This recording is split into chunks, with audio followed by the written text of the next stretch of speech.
The jinn have a very unique power, which is truly bizarre, and physicists who are Muslims should really marvel at this. From the story of Sulaiman and Sheba, and that is the power to transform matter into energy and back into matter again. And that's something that we are trying to figure out how to do.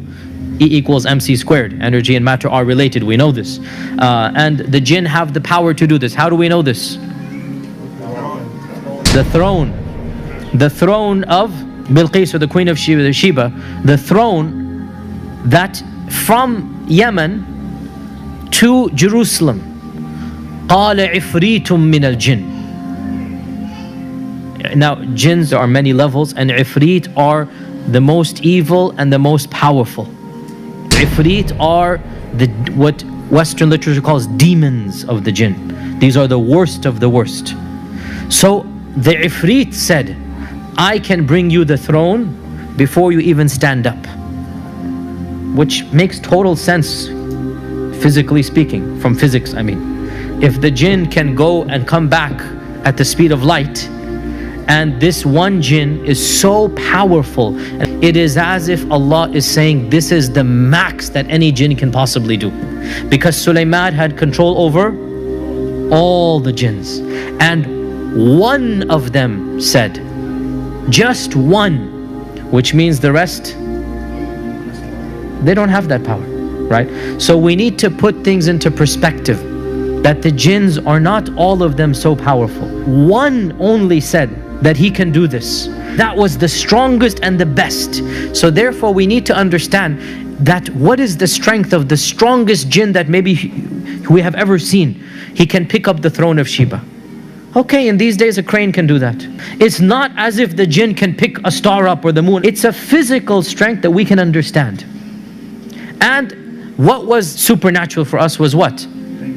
Is that to transport it. And it is well known that this throne is going to be inside the palace, that if he were to take the throne, it would not be flying in the air. People are not going to see it flying. Rather, it would disappear there and appear in front of Sulaiman, which means what? E equals mc squared here, right? Einstein was probably right in this regard. The jinn have the power to take matter, transform it to energy, take it all the way back, and then reproduce it, right? So what are some of the physical characteristics of the jinn? What are the jinn made of? If they're a type of energy, how fast can they go? Quite literally, the speed of light. Quite literally, they travel at the speed of light, right?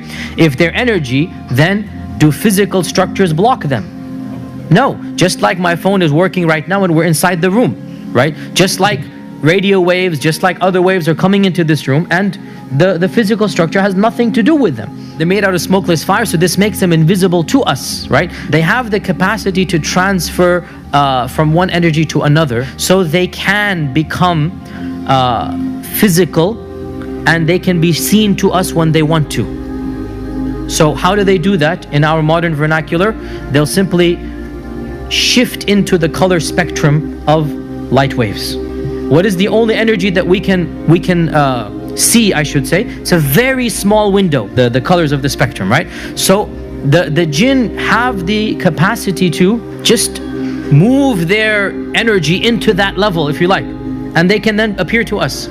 They have the capacity to project their voice so that we can hear the energy of the sound, but it's all energy. So they are invisible, and Allah says in the Quran, إِنَّهُ يَرَاكُمْ هُوَ وَقَبِيلُهُ مِنْ حَيْثُ لَا تَرَوْنَهُمْ. Iblis and his tribe can see you from places you cannot see them. So in this regard, they have the upper hand. They can see you and you cannot see them. They can make their presence known to you. You don't have any clue where they are or not.